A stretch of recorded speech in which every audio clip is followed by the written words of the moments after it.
Assalamualaikum warahmatullahi wabarakatuh. Perkenalkan, nama saya Nafila Salsabila, NIM C1B0201444 dari kelas manajemen R003. Di sini saya akan membuat tugas dari mata kuliah akuntansi biaya yang berjudul Penentuan Harga Pokok Produk Sampingan. Pertama, pengertian harga pokok produk sampingan. Istilah produk sampingan atau byproduct umumnya digunakan untuk mendefinisikan suatu produk dengan nilai total yang relatif kecil dan dihasilkan secara simultan atau bersamaan dengan produk lain yang nilai totalnya lebih besar. Produk dengan nilai total yang lebih besar tersebut biasanya disebut produk utama atau main product. Produk utama biasanya diproduksi dalam jumlah yang lebih besar dibandingkan dengan jumlah produk sampingan.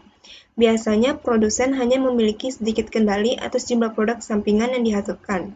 Sebaliknya, diperkenalkan metode teknik yang lebih maju, seperti yang digunakan di industri peminyakan dalam kemungkinan pengendalian yang lebih besar atas jumlah residu dan produk sampingan lainnya. Pembedaan produk utama dan produk sampingan terletak pada nilai jualnya.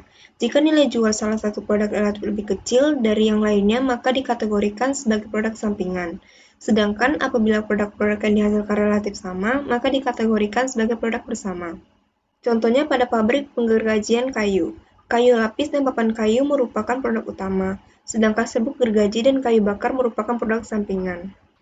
Selanjutnya, karakteristik akuntansi harga pokok produk sampingan. Pertama, karakteristik produk sampingan. Pertama, produk sampingan dihasilkan secara bersamaan dengan produk utama dalam suatu proses produksi, namun perusahaan tidak memiliki intensi untuk membuat produk ini.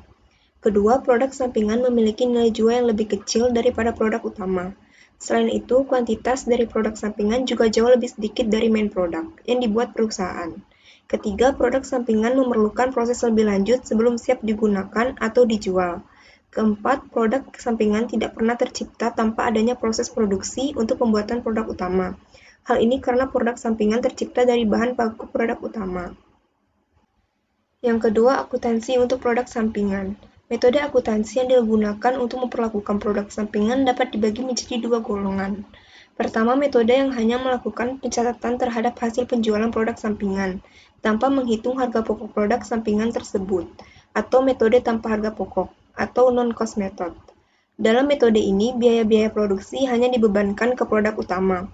Kemudian hasil penjualan produk sampingan dicatat langsung sebagai pendapatan atau pengurangan terhadap biaya-biaya produksi. Dalam metode ini, terdapat beberapa cara perlakuan terhadap hasil penjualan produk sampingan sebagai berikut. Pertama, hasil penjualan produk sampingan diperlakukan sebagai pendapatan lain-lain atau pendapatan di luar usaha. Kedua, hasil penjualan produk sampingan diperlakukan sebagai tambahan terhadap hasil penjualan produk utama. Dengan demikian, dalam cara ini pendapatan usaha bertambah. Ketiga, hasil produk sampingan diperlakukan mengurangi harga pokok penjualan. Keempat, hasil penjualan produk sampingan diperlakukan mengurangi total biaya produksi. Kelima, nilai pasar produk sampingan dikurangkan ke total biaya produksi, atau metode nilai pasar, atau reversal cost method.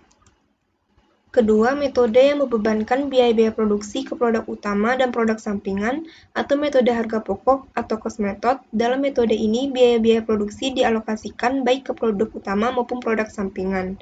Sedangkan harga pokok produk sampingan ditetapkan sebesar harga beli atau nilai pengganti, atau replacement cost, yang berlaku di pasar. Harga pokok tersebut dikredit perkiraan barang dalam proses bahan baku. Dengan demikian, biaya produksi atau bahan baku untuk produk utama berkurang. Baiklah, sekian dari saya. Wassalamualaikum warahmatullahi wabarakatuh.